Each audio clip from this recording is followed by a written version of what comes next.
Ruthless aggression.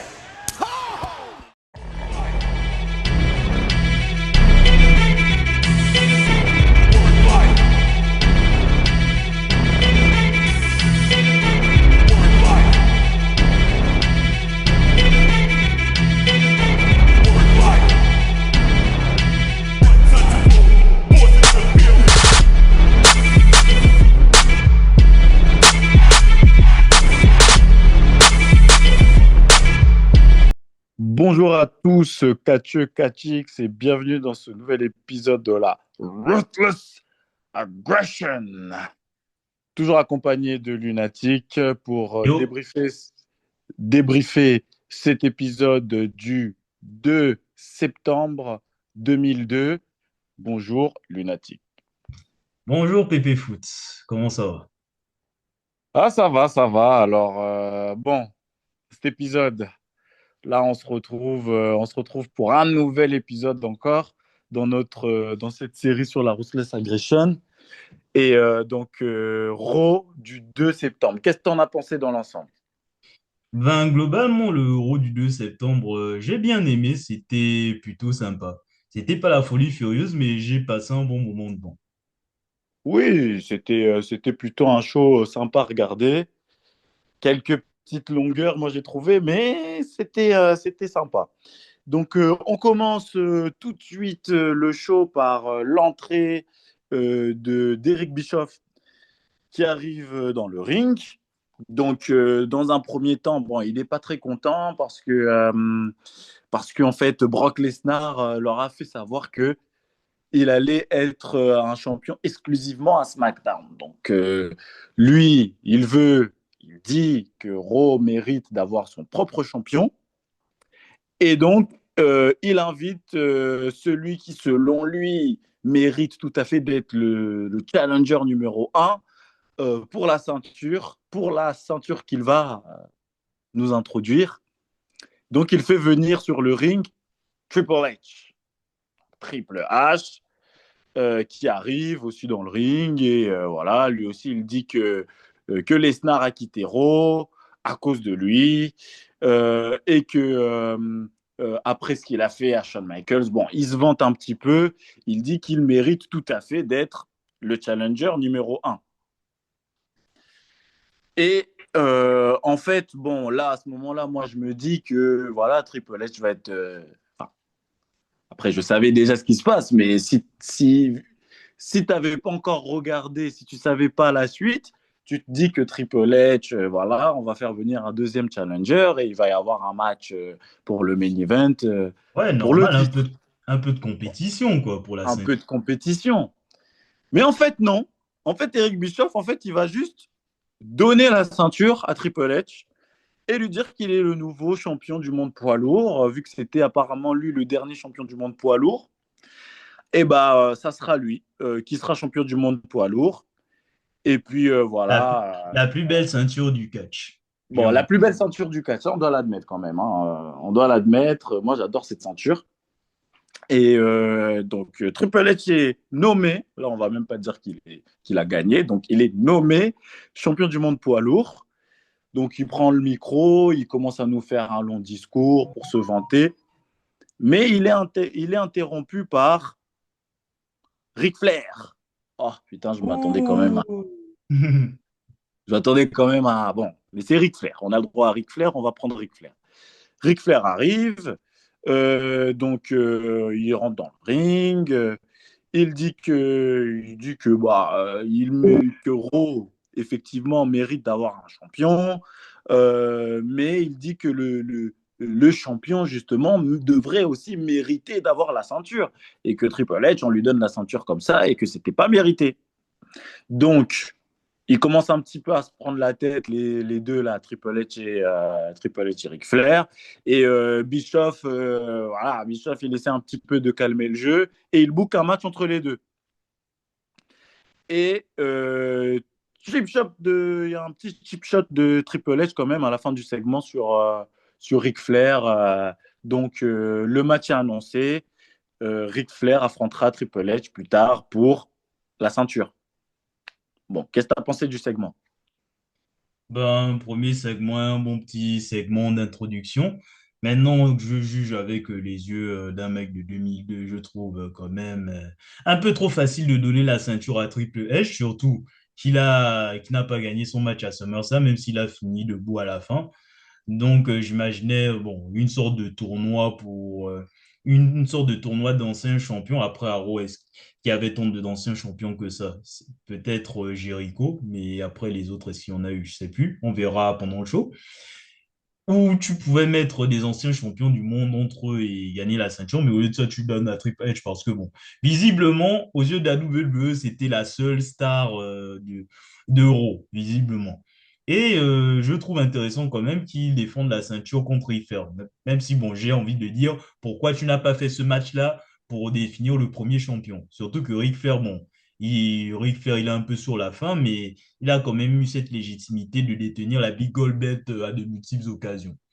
Donc, je ne trouve pas le segment inintéressant, mais je trouve qu'il y a beaucoup d'injustice là-dedans quand même. Il y a beaucoup d'injustices et je pense que bon, c'est la volonté de rendre Triple H très détestable, hein, parce que après ce qu'il avait fait déjà à Shawn Michaels à SummerSlam, là on lui donne la ceinture, donc tout est fait vraiment pour le diaboliser et on va dire que ça marche plutôt bien. Et ça lance, d'un autre côté, ça lance officiellement son règne de terreur, dont on Exactement. va parler pendant un moment. Exactement. On retrouve ensuite Triple H dans les backstage. Il est tout fier, il est tout content. Ah, je suis champion. Il check des gens, il check certaines personnes. Et puis, il croise Bubba Ray Dudley. Voilà, face à face avec Bubba Ray Dudley, avec ses grosses lunettes, qui le regarde. Voilà, Triple H lui dit quoi, t'as un problème? Qu'est-ce que t'as? Mais je pense que si t'as un problème, c'est que en fait, t'es jaloux. T'es jaloux de moi parce que je suis champion, donc t'aimerais être à ma place. Mais t'inquiète pas, je te donnerai quand même une chance au titre parce que je suis un bon champion. Bubba Ray Dudley lui dit, mais en fait, tout ça, tu sais, c'est pas de la jalousie. C'est pas de la jalousie, c'est de la faim. La faim d'être un jour champion. La faim d'être au sommet. La faim de gagner un titre mondial. Il lui conseille de faire attention car un jour, quelqu'un lui, je cite, éclatera la gueule, giflera ou un truc comme ça. Et ce jour-là, ce quelqu'un deviendra champion du monde à sa place. Évidemment, il parle de lui. Bon, on le sait tous, Barbara Dudley ne gagnera pas de championnat du monde, malgré tout. Au moins, il aura montré de la ruthless agression. Exactement. Donc, on a ensuite on a un match entre Trish Stratus et Bubba Ray, justement, qu'on avait retrouvé dans les backstage, contre Molly Holly et Christopher Nowinski. Le gars que j'aime pas du tout, mais le match, j'ai bien aimé. Ouais, Franchement, ouais, je le me match suis, était fun, hein. ouais, le match était fun. J'étais étonné parce que justement, habituellement, j'aime pas trop les matchs intergender, comme on dit. Moi non J'aime plus. pas trop parce que, bon, en fait, les garçons se battent contre les garçons et puis les filles se battent contre les filles. Donc, en fait, ça n'a aucun intérêt. Mais là, il y a eu quand même de l'interaction, beaucoup d'interaction entre les garçons et les filles. Et je voyais vraiment l'intérêt du côté intergender. C'était marrant, c'était fun. Voilà, il y en a qui sont passés à travers la table. Il y a eu des spots marrants. Et puis, je me suis aussi surpris à dire quand même que Tristratus, elle assurait quand même dans le ring, hein. Faut pas se Ah. mentir. On nous a menti, je n'arrête pas de le dire, moi sur Tristratus. Non, elle savait catcher quand même. Ses matchs étaient. On en a vu quand même certains de ces matchs depuis qu'on fait cette petite série. Et généralement, elle a des bons matchs en Tristratus, hein, on va pas se mentir. Ah oui, c'est clair. Maintenant, ce qui m'a saoulé, c'est les cons de gens du public qui chantent We want puppies. Mais vos gueules, il y a un bon match devant vous là. Regardez ce Ouais. qui se passe sur le ring. C'est ce Bon, que ils j'ai ont quand dit la même fait un dernière petit. fois. Il y a eu quand même un petit spot où voilà, Bubba Ray Dudley il baisse le froc de Molly Holly et puis Tristratus pour se foutre d'elle, et voilà, elle se baisse un peu son froc. Voilà, bon, On leur donne un petit peu ce qu'ils veulent aussi. Voilà. Ouais. Mais sinon, à part ça, oui, le match est bien. C'est dommage que ces couillons dans le public, tout ce qui les intéresse, c'est de voir des nibards, quoi. Bon, Et ils en auront, en ils plus. en auront. Donc, au final, on ne peut pas vraiment reprocher à la WWE de leur donner ça parce que c'est ce qu'ils veulent. C'est ce qu'ils voulaient, en tout cas, à l'époque. Donc, C'est c'est un ça. petit peu hypocrite d'aujourd'hui, 20 ans plus tard, de dire ah, mais regardez ce qu'on faisait faire aux femmes. Mais c'est vous, les consommateurs, qui demandez ça, en fait. Exactement. C'est le public qui voulait ça. Vince McMahon, c'est juste un businessman. C'est tout. Bah oui, l'offre et la demande, c'est ça, hein. Donc bon, à part ça, c'était quand même un bon match. Victoire de Bubba Ray Dudley qui fait passer quand même Molly Holly à travers une table. Et puis voilà, bon match. On passe ensuite en ITV derrière un interview de Jonathan Coachman avec les Un-Américaines. Donc, en prévision de leur match handicap contre Kane un peu plus tard dans la soirée, Jonathan Coachman leur dit, bon, il est un petit peu piquant, il leur dit, bon, vous allez affronter Kane dans un match handicap, certes, vos titres ne sont pas en jeu, Évidemment. mais il y a une chose qui est en jeu quand même, c'est votre fierté, les gars. Christian, il lui dit, mais pourquoi tu me parles de fierté là? Il n'y a pas de fierté à avoir. Vous, les Américains, vous n'avez aucune fierté. Vous n'êtes pas du tout fiers. Mais nous, on en a de la fierté. On allait être fiers, justement, là, de brûler le drapeau américain la semaine dernière jusqu'à ce que Ken vienne tout gâcher. Mais c'est pas grave, parce que justement, aujourd'hui, on sera fiers de bien s'occuper de lui. Bon, c'était tout un discours sur la fierté, hein. Bon, Oui, bien sûr. ils Parce vont qu'on retrouver leur fierté un peu plus tard, apparemment. Oui, bien sûr, parce qu'en face, bon, tu comprends, il n'y a pas plus américain que Kane. Tu comprends?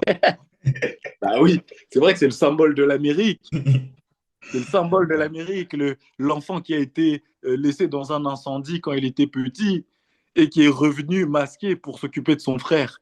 C'est C'est le ça. symbole de l'Amérique. Enfin bref, Passons. en tout cas, Lance Storm derrière, il dit aussi que bah, les Américains, voilà, ils disent que c'est eux les méchants, mais c'est pas eux les méchants. Aux yeux du monde, on pourrait dire que c'est les Américains les méchants. C'est eux Oui. les hypocrites. Parce que, il prend l'exemple, par exemple, du Labour Day. Je pense que c'est une fête hein, aux États-Unis où on fête en gros les travailleurs, je crois, c'est ça. Hein. Ouais, ça doit être ça. Donc, il prend l'exemple du Labour Day, il dit, mais ce jour est célébré par des gros lards feignants. Alors qu'à l'autre bout du monde, il y a des enfants qui travaillent jour et nuit pour leur fabriquer les chaussures. Et c'est nous les méchants. Non, mais c'est quand même une blague, quoi. Et puis, bon, il y a... Bon, c'est pas totalement faux non plus. Je C'est pas... deviens de plus en plus fan des Canadiens qui détestent l'Amérique tout d'un coup. Non, mais franchement, ils disent que des vérités. Et Ah puis, c'est eux oui. les méchants. Bah, je sais pas, en vrai, hein, ils disent des vérités. Après, il y a Test qui les rejoint et bah, il dit que quand ils auront fini de s'occuper de Ken, bah, ils auront du boulot à terminer hein, en parlant du brûlage de drapeau qui avait été interrompu la semaine dernière. J'ai trouvé le segment sympa. Les zones américains, là, j'étais pas trop fan au départ, mais je commence à entrer dans le truc. Hein. Ouais, pareil pour moi aussi. Je m'attendais à me faire chier en les voyant, mais finalement, ça reste intéressant et véridique aussi. Oui, non, c'est sympa. Ensuite, on retrouve Bischoff dans son bureau avec Stacy Kibler et du coup Terry en prévision de leur match, le tout premier lingerie pillow match, je crois. Ouais. Donc, bon, ils hypent un petit peu le match. Voilà, bon. Et puis, il y a Chris Jericho qui arrive dans le bureau, vénère. Vénère parce que, bah, du coup, euh, euh, Eric Bischoff a donné une chance au titre à un papy de 53 ans, alors que ça devrait être lui. Et puis, bah, il y a Ric Flair qui arrive, qui lui rappelle que, justement, ah non, je crois qu'ils étaient d'abord dans le. Dans les Ils backstage? étaient, ils étaient dans le bureau avec Ric Flair, je crois. Hmm. Et puis, il y a Jericho qui arrive vénère parce que justement, Ric Flair a un match pour le titre. Et puis, il insulte Ric Flair, il lui dit que c'est un papy de 53 ans. Et Ric Flair lui rappelle que c'est ce même papy de 53 ans qui l'a fait abandonner à SummerSlam. Donc, tu peux être le roi du monde ou le roi de l'univers ou je ne sais pas quoi, mais je t'ai quand même fait abandonner. Jericho, il lui répond qu'il espère qu'il va réussir à battre Triple H parce que justement, comme lui, il a perdu contre Ric Flair, il a le droit, il aura le droit à un match retour. Mais du coup, je n'ai pas compris pourquoi il aura le droit à un match retour. Bah, parce Mais que Batropi. selon lui, il aura automatiquement le droit à un match retour et justement, il pourra récupérer la ceinture, le championnat du monde poids lourd auprès de Ric Flair parce que c'est juste un papy de 53 ans. Donc, fin du segment, et puis on a l'entrée de Booker T. Ah Ah putain, là Booker là, T. toujours Booker là. T, j'adore son entrée, toujours aussi classe, feu d'artifice. Maintenant, je me surprends à me lever et à faire l'entrée en même temps que lui. Ah, et clairement, il y a de quoi, hein. Non, il était en plus hyper populaire quand même, hein, j'ai l'impression à l'époque. Oh, Le public est hype de son entrée. On voit Jerry the King Lawler qui est en train de lire un magazine où Booker T est sur la première page. Donc je vois vraiment qu'il était populaire à l'époque. non, mais en vrai, Booker T, ça envoie, hein. Même sans entrée, tu mets ça sous une musique congolaise, mais ça passe crème, hein. Ça passe crème. Ça passe crème. Non, il a la classe. Donc Booker T va affronter William Regal dans un match un petit peu osef, classique. Booker T gagne assez rapidement avec son scissors kick. Et puis à la fin, bon, il prend quand même le micro pour donner au public ce que le public veut. Donc, vous êtes là pour le Spinneroni, donc je vais vous donner le Spinneroni. Allez hop, Spinneroni. Et puis voilà, fin du segment. C'était assez rapide, donc on va pas forcément s'attarder dessus, à Pas part de sur le fait que Booker T est quand même très populaire à beaucoup. l'époque. Ouais. Même si j'ai pas aimé le match, mais Booker T est trop cool. C'est tout ce que j'ai à dire. Ouais, c'est exactement. Donc, on a juste après un petit recap, on revient sur le match de SummerSlam entre Triple H et Shawn Michaels. Donc voilà, on a un recap. Et puis voilà, on voit à la fin du match où Triple H attaque Shawn Michaels avec le sledgehammer en plein dans le dos. Et Shawn Michaels qui vend comme si il s'était fait tirer dessus. Et puis, on passe directement sur une ITV, une interview de Shawn Michaels à distance, hein. Il est dans des studios à San Antonio et il va être, voilà, on le voit, il est sur son fauteuil roulant, etc. Donc, Jim Ross lui pose la question, il lui demande son état, il lui demande comment il va. En gros, Shawn Michaels lui dit que, bon, il n'est pas docteur, mais bon, ça va à peu près.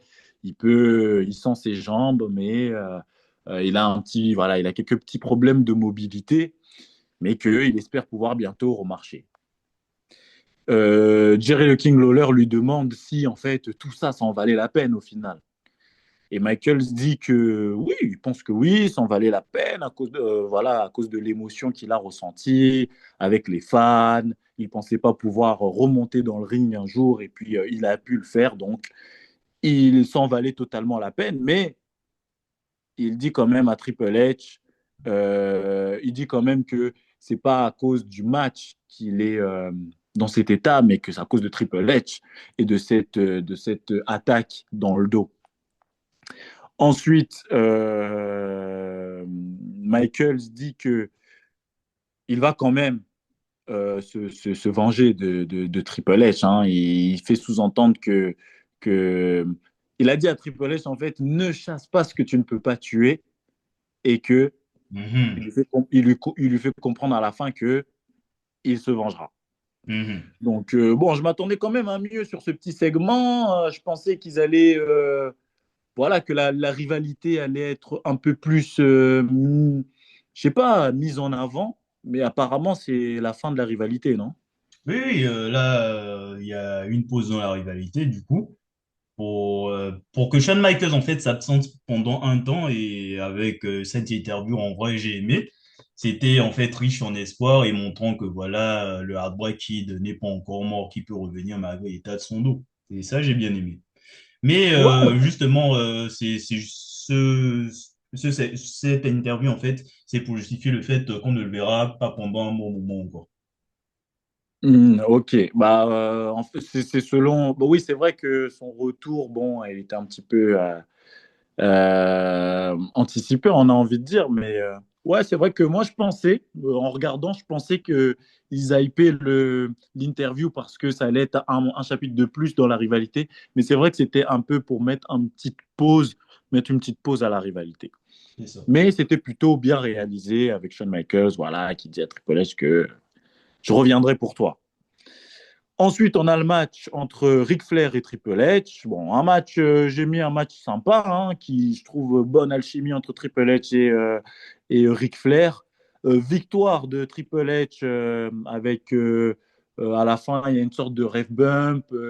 Ils sont dans le coin. L'arbitre essaie de les esquiver, donc il sort du ring.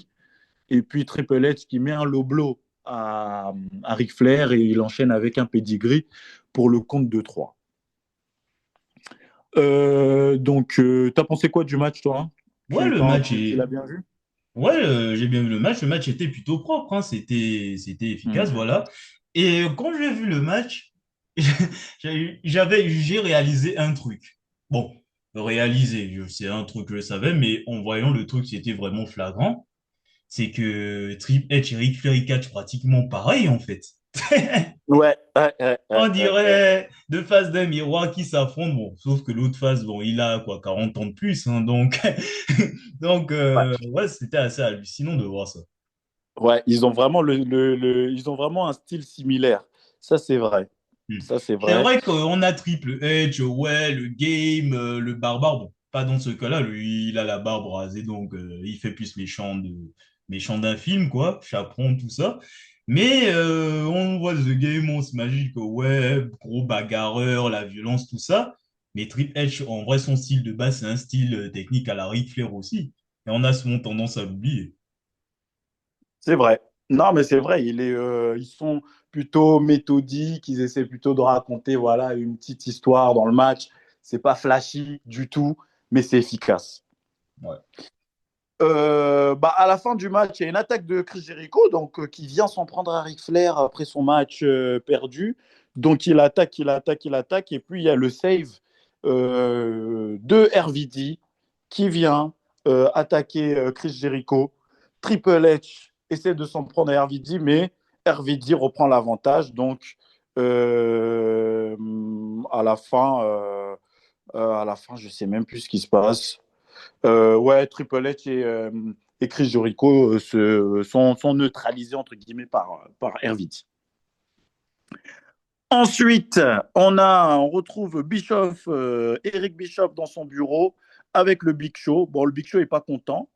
Bon, après, c'est normal, hein. Personne n'est content du fait que Triple H ait récupéré la ceinture. Donc, Big Show lui dit que voilà, c'est pas normal, qu'il a trahi, ça devrait être lui, c'est un géant, personne ne peut faire ce qu'il est capable de faire dans le ring, c'est lui Mhm. qui aurait mérité d'avoir la ceinture et que maintenant, il veut être le challenger numéro un.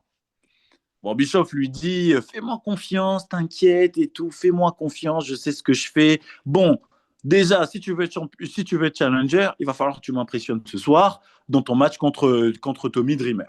Big Show, il a l'air de. Voilà, il dit bon, tu vas voir un peu de quoi je suis capable. D'ailleurs, dans la Ils scène, sont. Donc, Big Show sort du du bureau. bureau d'Eric Bischoff. Et puis, Bischoff, il a un appel visiblement, bon, au téléphone, visiblement, la personne au téléphone lui dit que quelqu'un de SmackDown va quitter SmackDown dès ce soir pour. Non, quelqu'un de Raw va quitter Raw pour rejoindre SmackDown à cause d'une histoire de famille. Donc, il ne comprend pas très bien de qui il s'agit, mais il soupçonne Stéphanie, il pense que Stéphanie McMahon est dans le coup, qui le traite d'ailleurs de tous les noms d'oiseaux à chaque fois qu'il en a l'occasion. Donc, on passe ensuite au match handicap entre les anti-Amériques et Kane. Match, j'ai mis, oui, match aussi sympa. J'ai trouvé qu'il était pas désagréable à regarder. Kane, ouais, franchement, il était bien, hein, je trouve. Il est pas, voilà, il n'a pas un catch non plus très flashy, mais très efficace. Lenstorm, bah, c'est plutôt bien bon dans le ring aussi. Christian aussi. Ce qui donne ouais, un match intéressant. Victoire de Kane quand même, qui a réussi à du coup les maîtriser, eux qui voulaient être fiers ce soir en battant Kane, le symbole de l'Amérique, mais même à deux, ils n'ont pas réussi à le battre. Ensuite, on a une intervention après le match de Test qui vient s'en prendre à Kane. Et voilà, il neutralise Kane et il s'apprête ensuite à brûler le drapeau américain. D'ailleurs, Et puis, petite parenthèse, là, pour ceux qui ne comprennent pas l'énormité du truc, aux États-Unis, brûler le drapeau américain, c'est comme un acte de terrorisme. Donc, s'il avait fait, j'imagine pas la réaction médiatique qu'il y aurait eu ou bien dans le stade. Donc, voilà. non, ça aurait été terrible. En plus, les flammes étaient quand même pas loin, hein. Moi, Ah oui, c'était chaud, quoi. Tu te dis, ouais, si le brûle là, quand ah même, oui, c'est. j'aurais eu peur pour leur vie, hein, aux Canadiens qui détestent Ah, les... ça aurait été compliqué. Et puis, du coup, il y a une intervention quand même de Bradshaw qui arrive au dernier moment pour empêcher Tess de brûler le drapeau américain. Et puis Bradshaw qui s'allie à Kane pour neutraliser du coup les anti-américains. Et puis voilà, à la fin, on a Kane et Bradshaw qui célèbrent dans le ring, voilà, avec la musique de Bradshaw, les pyros de Kane. Petit moment sympa entre Américains. C'est ça. Donc ensuite, on a le match du Big Show contre Tommy Dreamer. J'ai mis match Osef. À quoi ça a Euh, servi? À quoi ça a servi? Parce qu'au final, disqualification de Tommy Dreamer qui a utilisé une chaise sur Big Show. Voilà. Bon. Tes impressions sur le match? Ben, je pense qu'on peut passer, hein. C'était Osef Max avec Tommy Dreamer qui se fait masser tout le match, disqualification. Bon, ça servait à perdre du temps, donc on peut enchaîner. On enchaîne du coup avec Triple H dans le vestiaire qui est pas content du tout après RVD. Voilà, il vient voir Bischoff. Il se plaint comment RVD ose s'immiscer dans mes affaires. Il est fou ou quoi? Je le veux ce soir.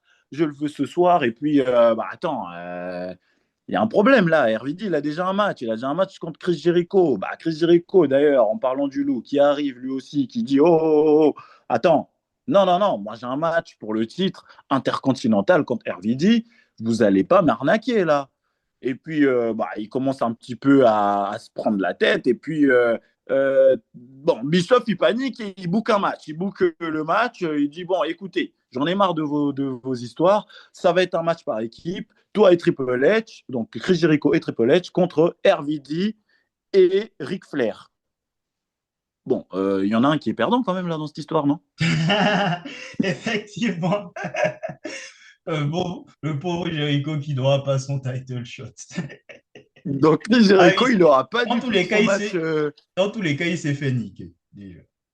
Il s'est fait avoir là. Et le gars, il avait un match pour la ceinture dans le main event. Il avait l'occasion de briller tout seul en gagnant peut-être la ceinture. Et là, il se retrouve dans un match par équipe. Enfin, bon, bref. En tout cas, il a l'air d'accepter quand même le match. Ensuite, on a l'entrée de Jeff Hardy. Je commence à dire, j'ai mis quand même que Jeff Hardy commence à avoir de plus en plus le style de Jeff Hardy Prime. Attention, ça se rapproche. Le charismatique Enigma Incoming. Et ouais, il commence à avoir de plus en plus, voilà, le style vraiment avec l'entrée, Jeff Hardy, etc. Bon, la musique, c'est pas encore la musique Prime, mais on s'approche quand même. Bon, Donc, c'est quand même bien la musique des Hardy, c'est quand même bien. oui, ça va, elle est bien quand même. Elle est bien, on va pas se mentir aussi. Et puis, en fait, il entre parce qu'il va avoir un match contre Crash. Qui est Crash, s'il vous plaît? Attendez, c'est très. C'est C'est c'est vrai, qui Crash? c'est vrai qu'en privé, on s'est envoyé les messages. J'étais bien dit que voilà, tu vas te régaler, je vais te monter la tête du mec. T'inquiète, c'est personne, c'est personne. En fait, Est-ce- Crash, il est connu pour être le cousin de Hardcore Oli. Voilà. C'est tout Ok. ce qu'il y a à savoir. Donc Crash, Et bon, qui décédera quelques mois plus tard. Voilà. ah, bon, bah, paix à son âme, mais en tout cas, bon, il fait son entrée d'un pas assuré, hein, voilà, en mode j'arrive vraiment la grosse démarche, quoi. Et puis, Ça va trop faire, regarde son entrée. ouais, non, son entrée en mode vraiment j'arrive, voilà, quoi, coude en avant en marchant et tout, bref. Alors que t'es le C'est, Joker qui va se faire masser, mais bon, tranquille. Hein.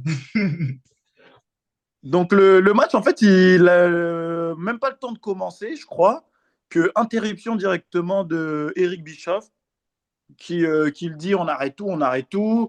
Je sais que quelqu'un va quitter Raw ce soir pour aller rejoindre SmackDown à cause de soi-disant problèmes familiales. Et il s'avère que toi, Jeff Hardy, tu as un frère à SmackDown. Donc, Nanana. je sais, je sais que c'est sûrement toi. Attends, t'aurais pu quand même prévenir, t'aurais pu quand même Nanana. envoyer un mail ou je sais pas, un SMS ou prévenir. Et puis pendant en fait qu'il parle, derrière Jeff Hardy, il y a l'entrée de Jamal et l'autre dont je ne retiens jamais le nom que tu vas me dire, Jamal et Rosie. qui du coup attaque Jeff Hardy par derrière. Ah non, il le masse, hein. Il le masse salement, c'est à base de kick, Samoan drop, Uso splash, bon, Uso splash, ouais, splash tout court. Et puis en fait, il le masse bien, bien, bien Jeff Hardy. Et puis Eric Bischoff, voilà, qui se marre, qui dit ah ah, tu vois, ça c'est ce qui arrive quand on veut quitter Raw pour SmackDown. Personne n'a le droit de quitter Raw pour SmackDown. Crash en profite pour quitter le ring. Voilà, il rejoint la rampe d'entrée. Il fait comme s'il allait aller vers dans les vestiaires. Et puis il passe derrière Eric Bischoff et il lui dit ben, en fait, c'est pas Jeff Hardy qui va quitter qui va quitter Raw pour SmackDown. C'est moi qui vais quitter Raw pour SmackDown. Mais t'es qui, en fait, à la base? On s'en fout. Tu veux t'en aller? Ah, non, ça fait vraiment plaisir de voir ce genre de réaction-là. Tu peux Euh, partir, en fait. Pourquoi ils ont fait ce vraiment. segment? Non, mais on s'en tape en fait de toi, Crash, avec tout le respect. Hein. Non, mais que son âme repose en paix. Mais c'est vrai qu'on s'en fout un peu quand même. Bah oui, c'est clair. Enfin Ah. bref. Du coup, Et tu comprends, voilà. un inconnu au bataillon a décidé d'aller à SmackDown. Peut-être que ça ira mieux pour lui dans sa carrière. Bon, même si j'ai Bah, un peu spoilé, mais bon, soit. bon, peut-être. Bon, oui, on sait qu'il est plus parmi nous aujourd'hui, mais quand même, bon, il quitte trop, apparemment. Donc, ensuite, on a, après ce match et ce petit segment, on a le fameux Lingerie Pillow Fight. Est-ce que tu veux t'en charger de ça? C'est de la merde, de toute façon. Non, mais plus sérieusement, non. J'ai été très gêné hein, en regardant ce match, Ah, honnêtement. c'était gênant. C'était gênant. En Ah plus, oui, gênant as donc hell, quoi. on a le lingerie pillow fight entre Stacy Kibler et Terry. On a Jerry de King Lawler en tout bon pervers qui se respecte, qui Ah est oui, du ça, coup c'était le pire. Hein. l'arbitre du match. Donc, il est dans le ring pendant le match pour faire des commentaires un petit peu, pour participer, pour regarder Pour s'extasier en live, quoi. s'extasier en live, regarder sous la jupe des dames et puis mettre le tombé. Bon, je pense que j'en ai déjà assez dit. On va Oui, quand même souligner la victoire de Terry. oui. Bon, Ensuite, on avec passe. Stacy Keibler, qui je ne sais même pas ce que c'est, si c'est de la boue, si c'est du pudding, Ah c'est oui, c'est quoi. vrai. Bref, le goudron, les plumes, tout ça. Passons au milieu. Voilà, ouais. À la fin du match, elle frappe Terry, elle va en dessous du ring, elle récupère un liquide visqueux, on dirait de l'essence ou du goudron ou j'en sais rien. Elle lui balance dessus et puis elle lui balance, elle vide toutes les plumes qu'il y avait dans les coussins et puis voilà, elle s'en va. Ok, on passe. C'est pas très glorieux, mais bon, visiblement c'est ce que le public voulait voir de toute manière. Donc ils ont eu ce qu'ils voulaient, ils sont contents. On passe au main event. Main event, du coup, le match par équipe qui a été booké par Eric Bischoff à la dernière minute. On retrouve Triple H qui fait son entrée pour la deuxième fois, du coup, euh, suivi de Chris Jericho pour affronter Rob Van Dam et Ric Flair. J'ai aimé que c'était un match plutôt court pour un main event, mais plutôt dynamique, assez sympa à regarder. Victoire de RVD avec un magnifique, oh là là, j'ai noté Toujours. magnifique 5-star frog splash. Ah oui, Franchement, ça porte celui-là, bien son nom, hein. celui-là, vraiment, il était vraiment beau. Hein, la manière dont il replie ses jambes, il, après, il les écarte en mode vraiment, non, c'est magnifique. Qu'est-ce que tu as pensé du match? Ben, le match, je t'avoue que j'ai eu du mal à rentrer dedans, hein. Il y a vraiment eu deux phases. La première phase, bon, la première moitié du match, j'ai pas accroché. J'avais du mal à m'intéresser en fait à ce qui se passe. Je ne saurais te dire pourquoi, mais après, il y a la seconde moitié où il y a eu où ça, comment dire ça, l'intensité est un peu plus montée, la Ouais, tension c'est est ça. plus montée, et c'est là où je me suis réveillé et là où j'ai vu Rob Van Dam qui a montré vraiment ce qu'il valait et de toute manière, je ne reviendrai pas sur le Five Stars Pro Splash. Mais au moins, cette victoire de Rob Van Dam, il célèbre avec les deux ceintures, la ceinture intercontinentale et poids lourd, à souligner. Donc, qui lance le premier vrai programme de Triple H en tant que champion du monde poids lourd contre RVD, programme dont on ne parlera pas dans les prochains épisodes. Oui, non, c'est vrai qu'il y avait vraiment deux phases dans le match. Moi, ouais, j'ai plutôt kiffé la deuxième partie. Et puis, voilà, la victoire de RVD qui bat quand même le champion. Hein. Bon, après, un champion à qui on a donné la ceinture, évidemment. Donc, c'était bien quand même, je trouve, de contrebalancer avec cette défaite à la fin du show C'est ça. pour lancer véritablement ouais, cette première rivalité. Donc, un show sympa à regarder. Il y a eu quand même voilà, quelques trucs un peu osef, hein, comme on l'a dit. Voilà, le match interrompu entre Jeff Hardy et Crash, bon, on s'en fout un petit peu. Le Pillow Injury match, bon, on pouvait s'en passer aussi. Mais à côté de ça, quelques bons matchs, quelques bons segments. Et puis un main event qui tient la route. J'aurais quand même préféré voir un Chris Jericho contre RVD pour le titre intercontinental. C'est De dommage. même. Ouais. Mais si ça permet de lancer une bonne rivalité, pourquoi pas? C'est dommage, on ne pourra pas la regarder, mais elle aura au moins le mérite d'exister. Je te laisse le mot de la fin. Ben, le mot de la fin, j'ai rien d'autre à ajouter, hein. C'était un Raw, comme dit au début, c'était un Raw plutôt sympa. Il y a eu des bons trucs, des trucs osef, et bon, de toute manière, la merde, on ne peut pas y échapper visiblement. Sauf à quelques exceptions près dans les weekly, hein, de toute manière, je vais y revenir tout de suite. Donc voilà, je trouve que c'est le moins bon rôle qu'on ait reviewé depuis le début de la Oui. série. Après, bon, ça reste quand même un bon show, donc ça te montre un peu la qualité des programmes. Donc sur ce, je vais enchaîner avec SmackDown du 5 septembre 2002. Et on nous fait justement tout un recap. Il y a eu une série de matchs pour le championnat, pour être challenger numéro un au championnat incontesté de la WWE, du coup, détenu par Brock Lesnar. Genre, on a eu Edge, Eddie Guerrero, Rikishi, Chris Benoit, Kurt Angle qui se sont affrontés.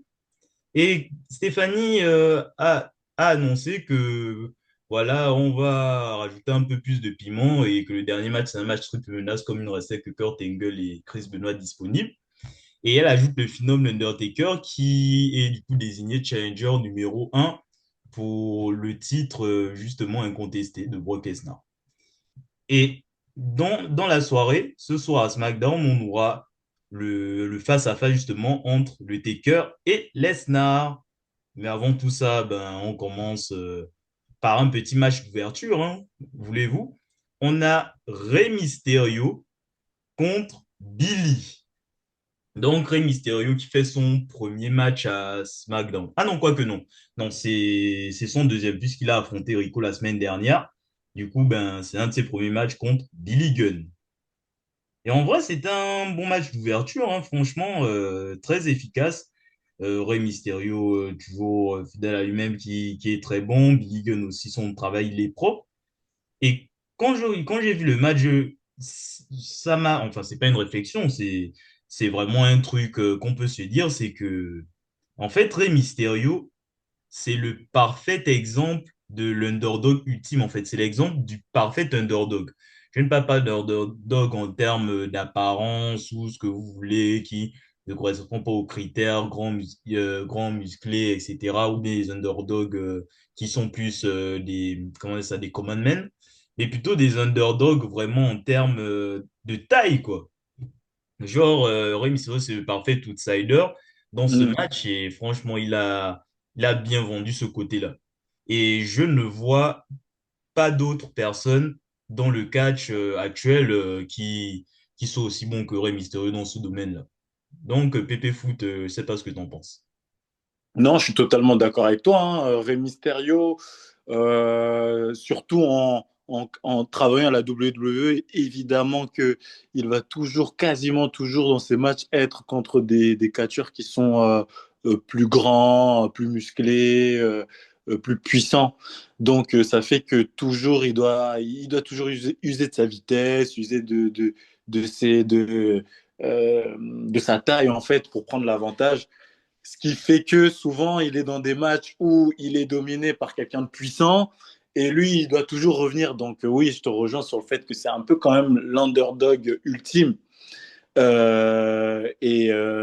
matchs sont toujours intéressants, en fait. Peu importe contre qui il catch, j'ai l'impression que c'est toujours intéressant à voir. Beau match, là, un match plutôt intéressant. Victoire de Rey Mysterio avec ouais, ils volent le match avec un sorte de tombée rapide, Ouais. euh, comme il fait d'habitude, il fait d'ailleurs régulièrement. Victoire contre Billy Gunn. Voilà, c'est ça. Surtout que là, il avait à discuter. Il y avait Chuck et Rico à l'extérieur. Du coup, Rey Mysterio célèbre la victoire pendant ce temps. Bon, on voit Billy Gunn, il est un peu déçu. Et Rico, il dit que les gars, venez, on se réunit un peu. Chuck, amène-toi.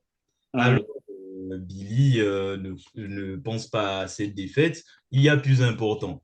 Parce que Chuck a une déclaration à te faire. Et du coup, ben, et on s'attise.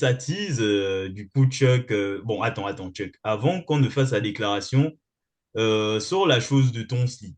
Et là, j'étais en mode que, the fuck. Et- Comment ça, mon ref? et- Du coup, le mec, il sort une petite boîte dans laquelle il y a une bague. Bon, je voyais un peu où il voulait en venir. Ah non, ensuite, avant qu'il y ait la déclaration, Chuck pose un genou par terre. Allez, c'est bon, il pose le genou par terre. Franchement, c'était très long, hein.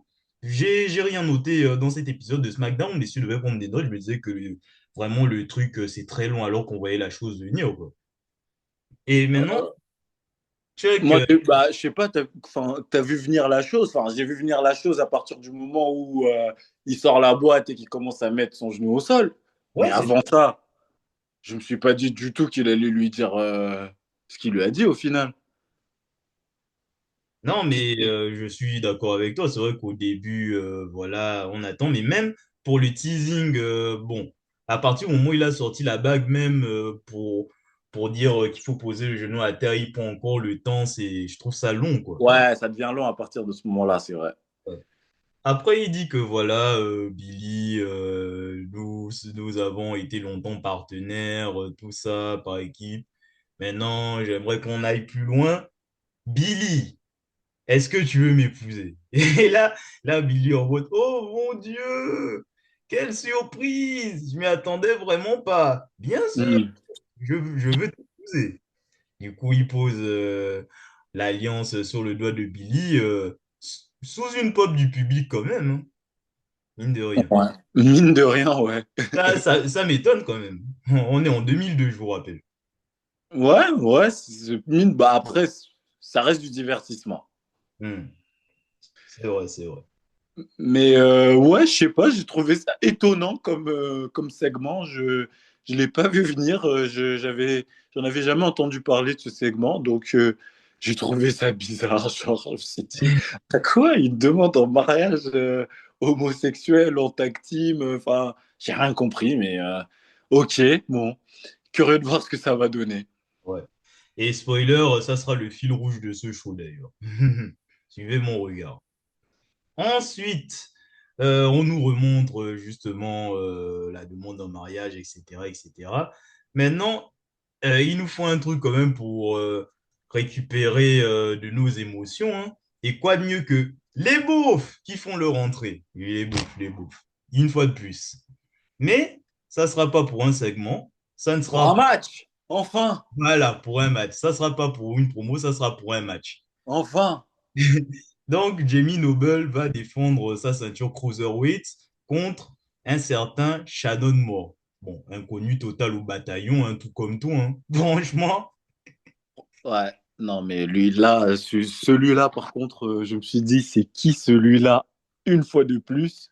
C'est qui? jamais vu ce random. Mais bon, en me renseignant, le palmarès de ce mec, c'est juste, je suis pote de Matt Hardy, je suis pote des Hardy Boys. Ah, Voilà. ok. Et j'ai fait partie d'un groupe de boys band, mais bon, ça ne nous intéresse pas.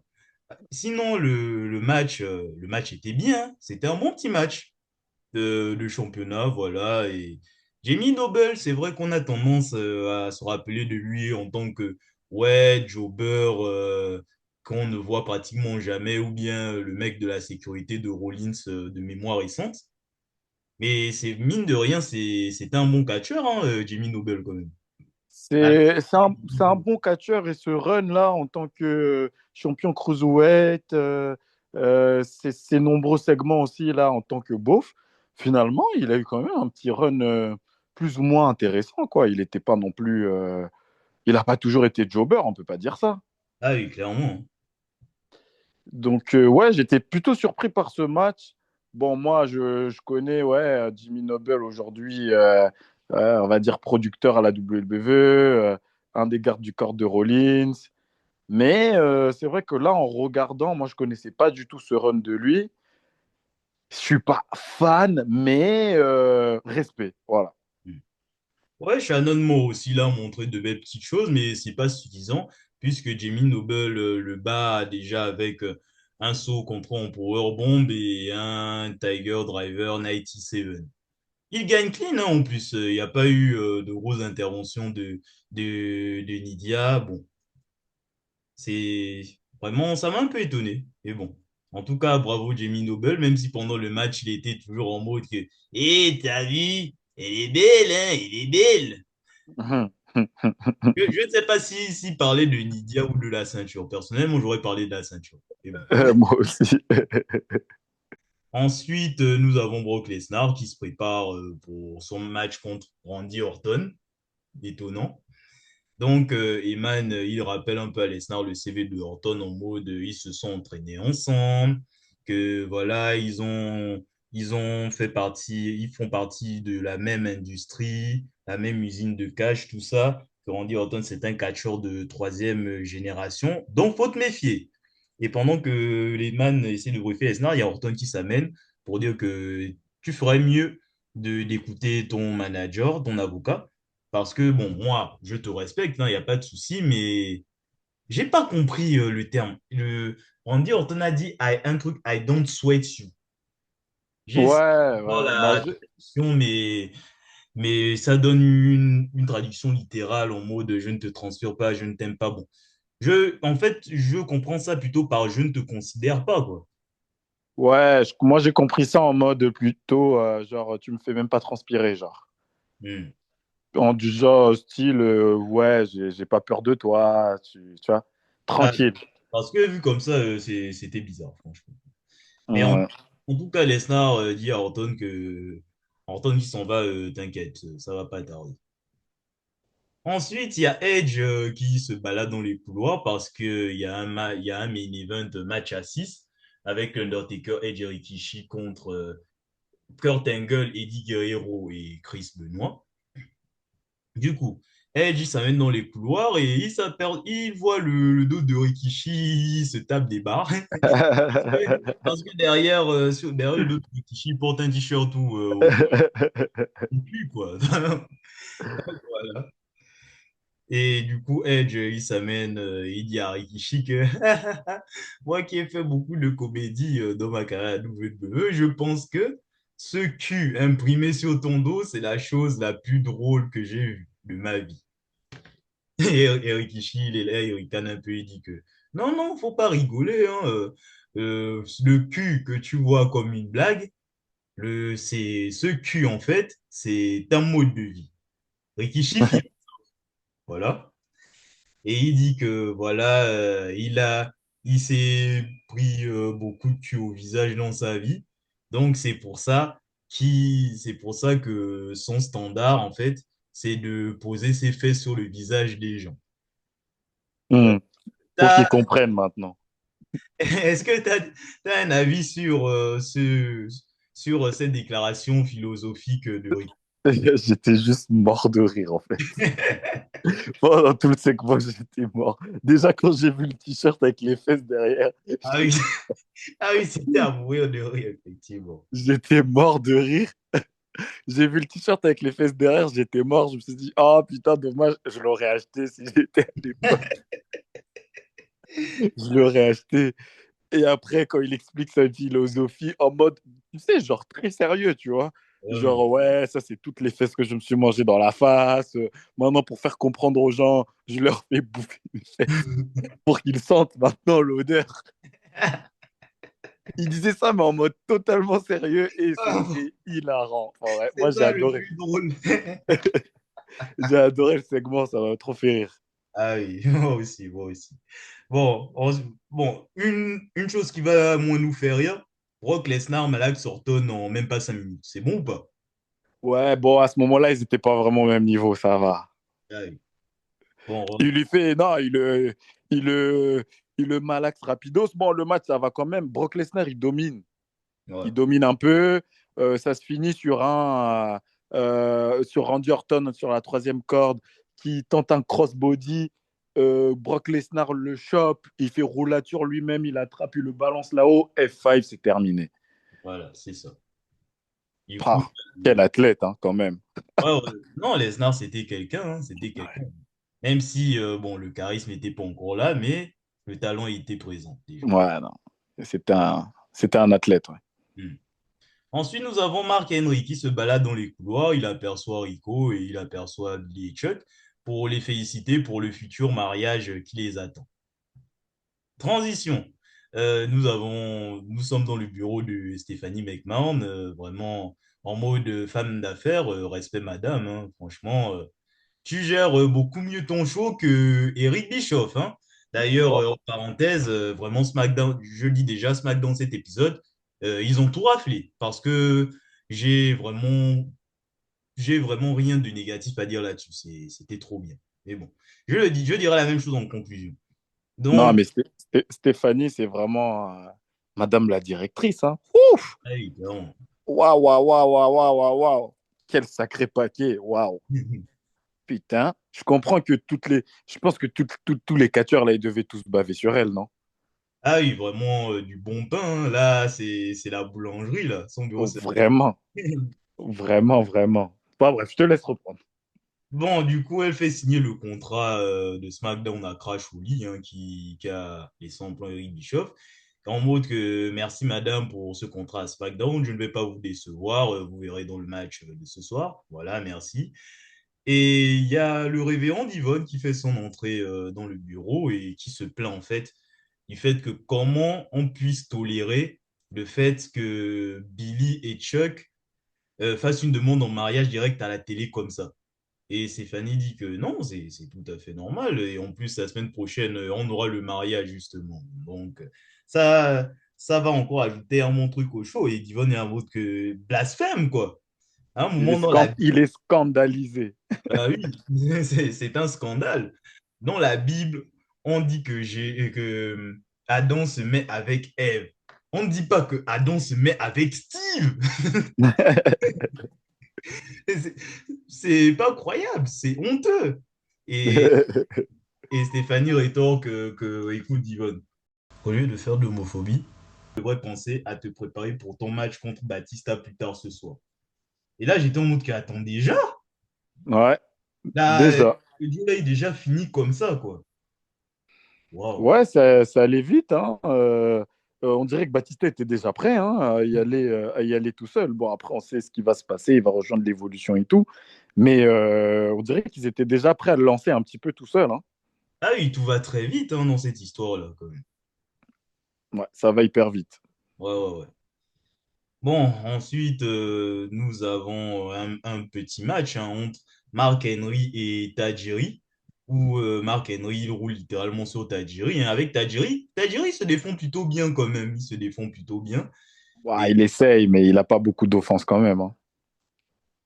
ouais, et du coup, ben, Mark Henry gagne le match. Est-ce que tu as des impressions suite à ça? Bon, c'était un petit match pour mettre en avant Marc-Henry. Tajiri, il essaye un petit peu. Il a quelques petites offenses, quelques petits kicks.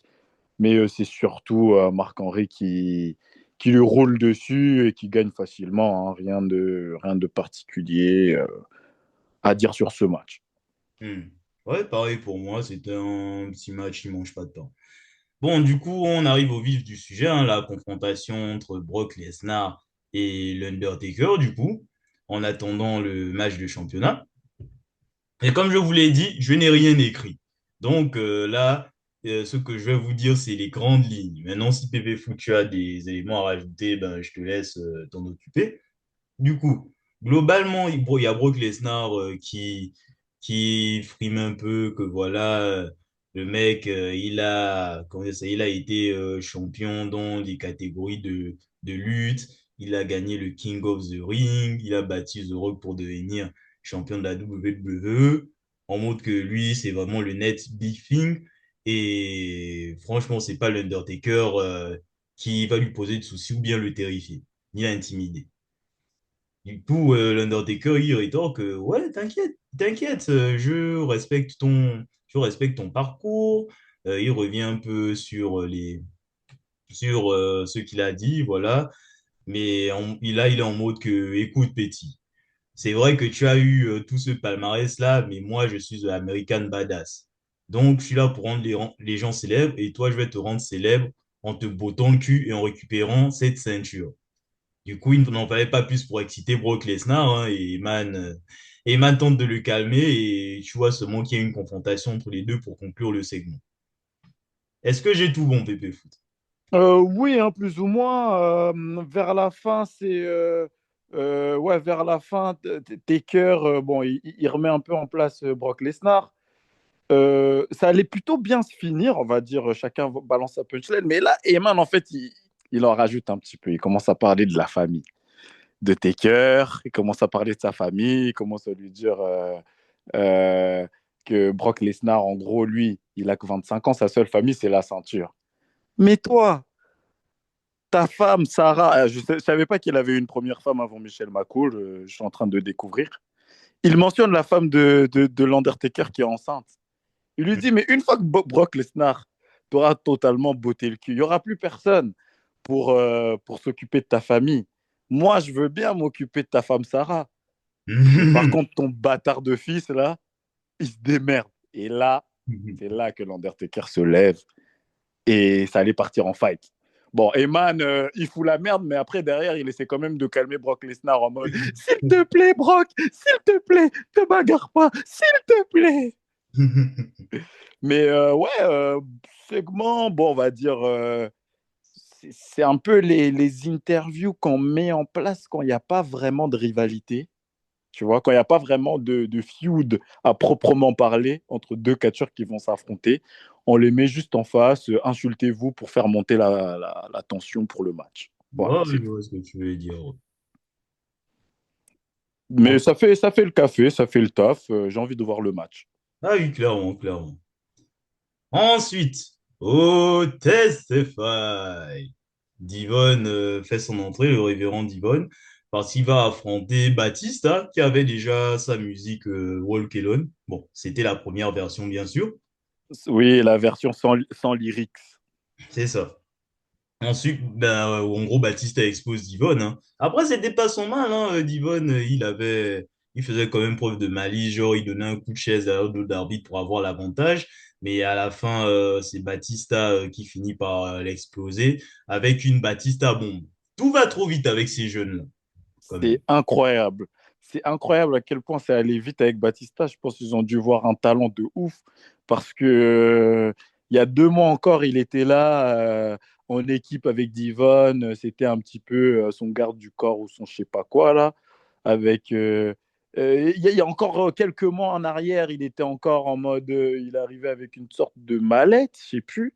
Ouais. Bref, ça allait super vite et là déjà, on est presque déjà à la version finie de Batista là, hein. Ouais, là, c'est pratiquement l'animal, là. C'est déjà l'animal. On y approche, mais ça allait super vite et tu vois hein, qu'il commence déjà à être à l'aise dans le ring. Il a déjà ses moves, il a déjà le Batista bombe et tout, donc Hmm, l'animal approche. c'est ça. En tout cas, bon petit match aussi là-dessus, hein, qui mange pas de pain. En fait, il y a eu beaucoup de matchs courts, mais vraiment qui sont agréables à regarder, hein. Ouais. Il y a rien à dire de négatif. Allez, sinon, on revient sur les beaufs. Voilà, Jamie Noble, Nydia, parce que bon, un SmackDown son segment avec Noble et Nydia, c'est pas un vrai SmackDown. Du coup, il y a Nydia qui dit à Jamie Noble que ouais, Jamie, tu as vu le mariage entre Billy et Chuck. Ça serait bien qu'on se marie aussi. Et là, t'as Jamie Noble qui est en mode que non, t'inquiète, poupée, t'inquiète. On va faire notre mariage, ce sera le plus grand mariage du monde. Ouais, ouais, ouais, ouais, ouais, ouais, bien sûr. Oui, oui. Ouais. Ça doit être ça, ouais. Bon, même Jamie Noble n'est pas sûr, en tout cas. Bon, après, il se galoche et on passe au prochain segment. Justement, prochain segment, on a Matardi, voilà, Matardi fraîchement à SmackDown, qui montre un peu ses exploits la semaine dernière face à Brock Lesnar. Mais il le montre à Shannon Moore justement pour dire que, tu vois, Shannon, là, j'ai quand même poussé Brock Lesnar dans ses retranchements. Ça te montre à quel point je suis bon. Tu devrais prendre exemple sur moi. C'est vrai que tu as montré des bons trucs contre Jamie Dober, mais le problème, c'est que t'as perdu. Et justement, je vais te montrer la même chose contre Hardcore Oli et je t'invite très fortement à voir ce match. Et Hardcore Oli, justement, il n'était pas loin. Il dit à Matardi qu'il y a un détail que tu as oublié de lui dire, c'est que tu as aussi perdu contre Brock Lesnar. Donc, c'est bien beau de te la ramener, mais il faudra assumer sur le ring. Et du coup, voilà, Hardcore Oli va se préparer et Matardi qui il rétorque en disant que Hardcore Oli, il serait temps que Hardcore Oli apprenne un peu l'art de la matitude. Donc là, c'était le teasing de son premier personnage, on va dire, à Matardi. Est-ce que tu as déjà eu écho de Matardi version 1, Matardi V1? Pas du tout. Alors là, je suis pas du tout en train. Là, je ne vois pas où est-ce que ça va mener, en fait. Ah, ok. Non, en tout cas, ça va arriver, il y a le temps. Mais en tout cas, ça prépare déjà le terrain. Bon, je te laisse parler du segment entre Kurt Angle, Eddie Guerrero et vous savez qui, Chris Benoit. Parce que, à part la fin, j'ai oublié ce qu'ils se sont dit. Qui est-ce qui se disent? Je sais plus non plus exactement ce qu'ils se disent. Je sais plus ce qu'ils disent.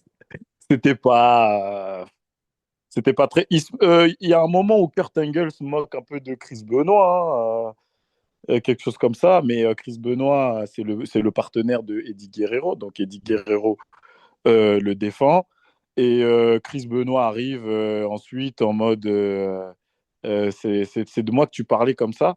Tu sens déjà en fait les tensions qui montent entre Chris Benoit et Kurt Angle, Hmm. alors qu'ils vont faire équipe pour le match, pour le main event en fait.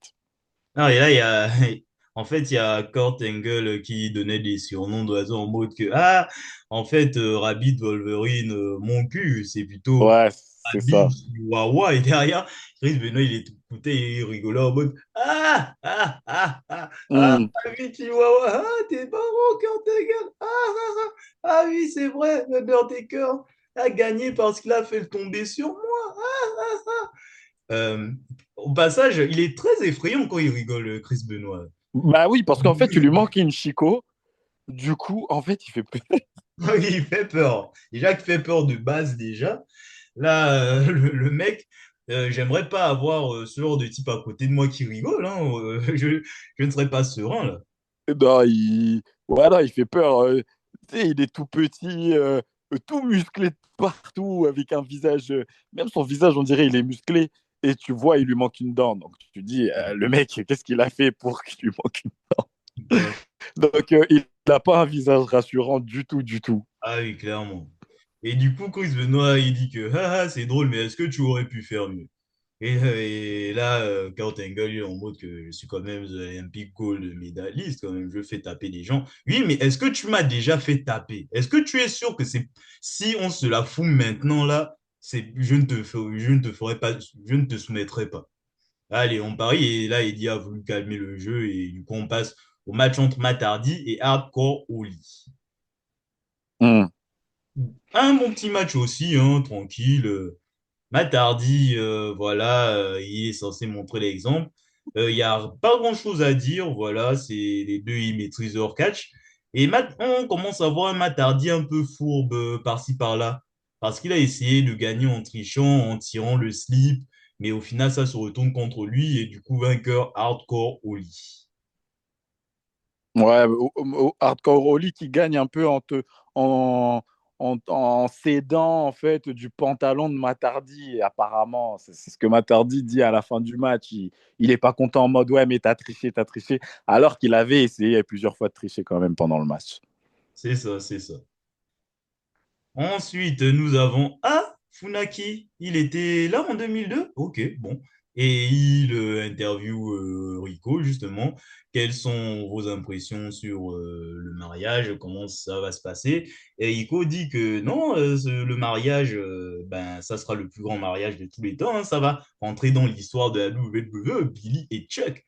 Et je vais faire en sorte à ce que rien ne puisse cacher ce mariage parce que non seulement je serai là pour accompagner Chuck au moment du mariage, mais je serai aussi le témoin de Billy. Et du coup, fin de l'interview. Bon, comme on n'aura pas l'occasion de parler de cette daube, je vais un peu spoiler ce qui se passe justement la semaine prochaine au mariage. Du coup, ben, c'était une blague. Ils ne sont pas gays. C'était juste un prétexte pour dire ça. Ok. Du coup, ben voilà, c'était entre l'affaire du couple Billy et Chuck. Et bizarrement, ça s'est terminé sur une bronca. Voilà. Du coup, bon, C'est on ça. est en 2002, hein, je savais pas qu'ils étaient aussi tolérants en Amérique avec un sujet aussi tabou, hein. Bah après, ça sera surtout parce que bon, ils ont fait monter ils ont fait monter le truc en épingle parce que dans l'épisode du Raw qui précédera, c'est-à-dire celui du 9 septembre, il y a Eric Bischoff qui va en fait surfer sur sur ce segment et il va dire, il va féliciter Stephanie McMahon. Il lui dit bravo Stéphanie pour ta cérémonie gay que tu prépares pour l'épisode de SmackDown qui arrive. Mais moi, pour moi, c'est pas une cérémonie gay, c'est juste un coup médiatique que tu nous fais. Donc, c'est un coup médiatique. Tu veux faire un coup médiatique, moi aussi, je vais faire un coup médiatique. Et mon coup médiatique s'appelle le HLA. Il répète ça au moins D'ailleurs, 3 fois. HLA. Donc tout le monde se regarde. HLA, les commentateurs se disent quoi? HLA, ça veut dire quoi? Et là, il lâche. Donc ce soir, on aura une hot lesbian action. Donc en alors, fait, en quoi ça consiste? ouais, ça sera le fil rouge de l'épisode du Raw précédent, justement, cette fameuse cérémonie qui va finalement être avortée, apparemment.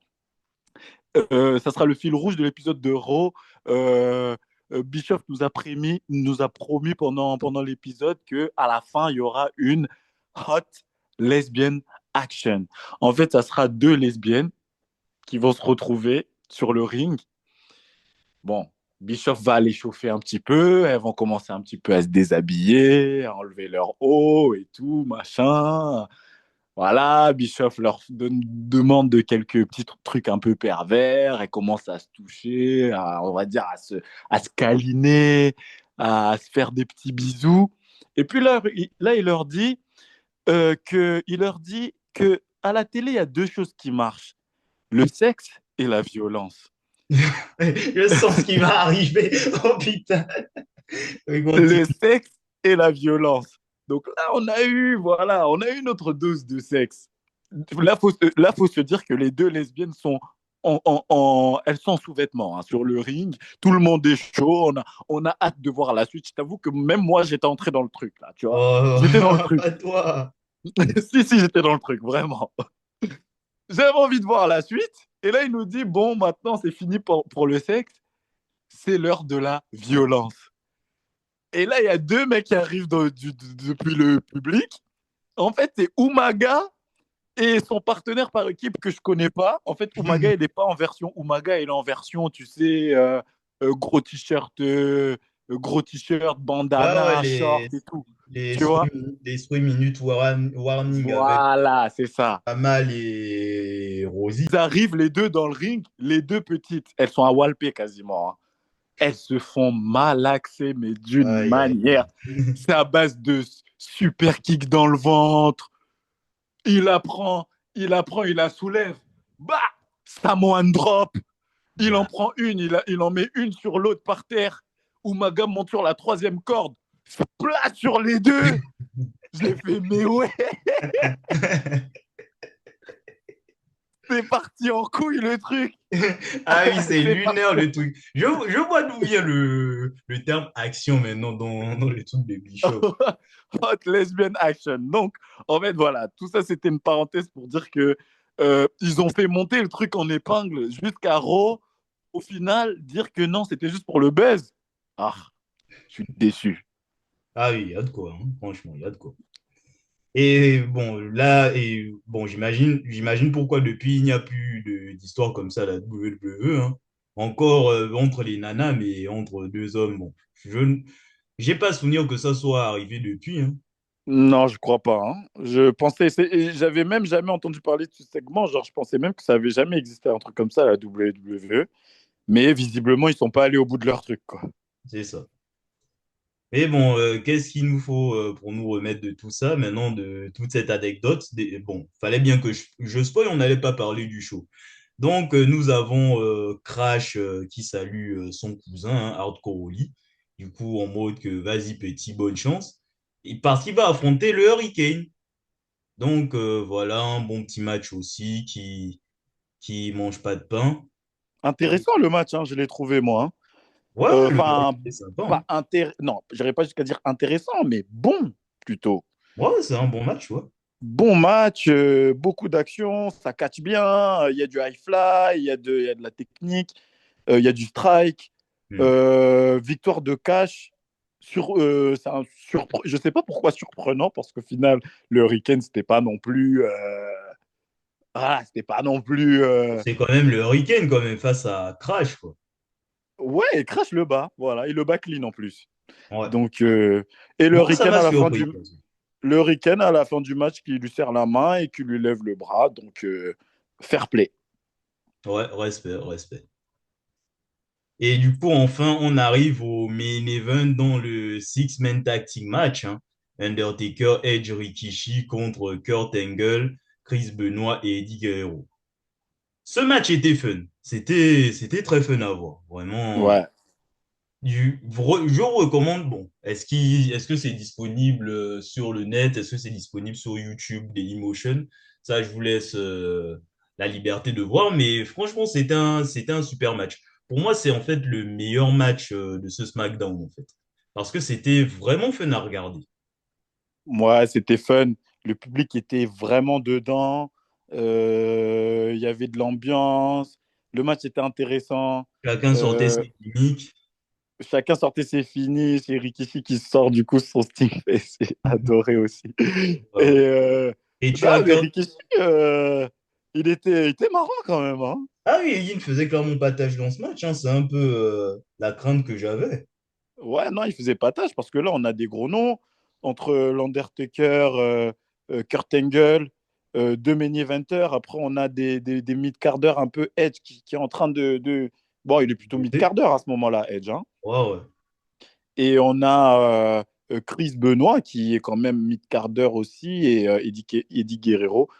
Rikishi, il s'en sort bien aussi. Donc, bon match, match intéressant. J'ai bien aimé la fin aussi. Ouais, ouais, surtout qu'à la fin, tu as Kurt Angle et Chris Benoit qui commencent à se embrouiller, se bagarrer.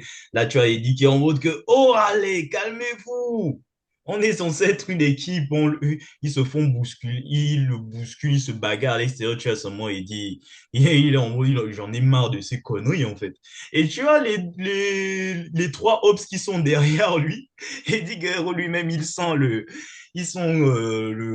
sapin arriver. Il dit, non, non, il essaye de sympathiser, il est en mode, voilà, que regardez, ces deux gamins-là, c'est pas possible, vous Pas avez vu. avec eux, hein. Je suis pas avec eux, moi.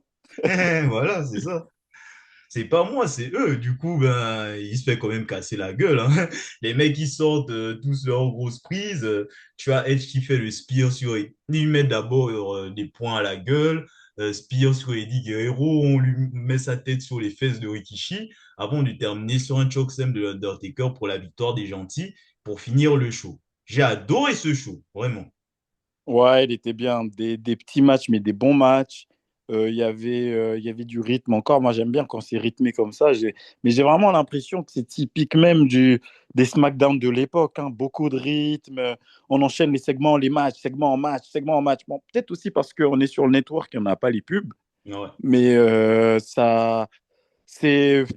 Et même quand je regarde les matchs, j'ai pas l'impression. Parce que aujourd'hui, quand on regarde les matchs, un match à Raw par exemple, tu regardes un match de Raw, même si tu n'as pas les pubs, tu sais à quel moment il y a la pub. Ouais.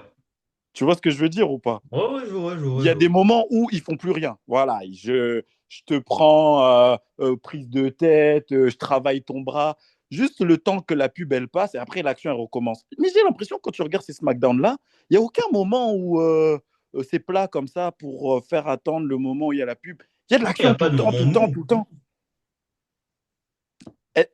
Est-ce qu'à l'époque, il y avait les pubs pendant les matchs ou pas? Ça, j'en ai aucune idée. Mais il y a de l'action tout le temps, tout le temps, tout le temps. Et non, vraiment, c'est bien. La Ruthless Aggression, pour l'instant, c'est bien, Ah oui, c'est vraiment très bien, hein. hein. Non, mais vraiment, en fait, c'est le meilleur SmackDown. Pour moi, ça, c'est le meilleur SmackDown qu'on ait vu depuis le début de la série, clairement. Et j'ai même préféré ce SmackDown-là, oh. Enfin. Il était bien cet épisode, ouais. Il était bien. Il y avait, c'était simple, mais ça faisait le taf. C'était Ben, pas c'est... un SmackDown de fou, il n'y avait pas des matchs de fou. Mais en termes de show, même, c'était qualitatif et rien de particulier. En fait, il n'y a rien de particulier à critiquer, c'est ça. Non, mais c'est ça qu'il faut, des choses simples, quoi. C'est là où on arrive à trouver plus trouver notre bonheur dans les choses simples. Il n'y a pas besoin de faire compliqué. Il suffit de faire un bon show où on passe un bon moment globalement, quoi. On ne va pas attendre qu'il y ait des dingueries chaque semaine non plus. Non, c'est clair, ouais. En tout cas, là où à Raw, je mettrais un pouce en l'air, ben, à SmackDown, c'est les deux pouces en l'air, hein, clairement. Non, mais c'est un très bon SmackDown. Donc, ouais, ouais. Hâte de voir la suite. Ouais. En tout cas, ce fut une bonne semaine de catch une fois de plus, hein. Et cher Kachu Kachis, les prochains épisodes, bon, ça sera plus concentré sur des pay-per-view parce que c'est quand même des pay-per-view qui sont entrés dans l'histoire. Donc, il y aura moins de weekly pour le moment. Mais franchement, les weekly, on s'éclate, hein. Non, vraiment, on s'éclate. Non. C'est, c'est du bon pour le moment, on s'ennuie pas. Les storylines, elles sont simples mais efficaces. Il y a de l'action, tous les catcheurs sont plutôt bien utilisés. C'est fun. Ouais. Ouais, c'est fun. En tout cas, c'est vraiment dommage qu'on ne puisse pas parler des weekly chaque semaine, hein, mais après, il faut du temps et surtout de la demande. Donc, les Kachix, on compte sur vous pour ça, à vous abonner, à liker, à partager, faire en sorte que cette série puisse vivre et on étudiera la possibilité de parler de plus de shows, hein.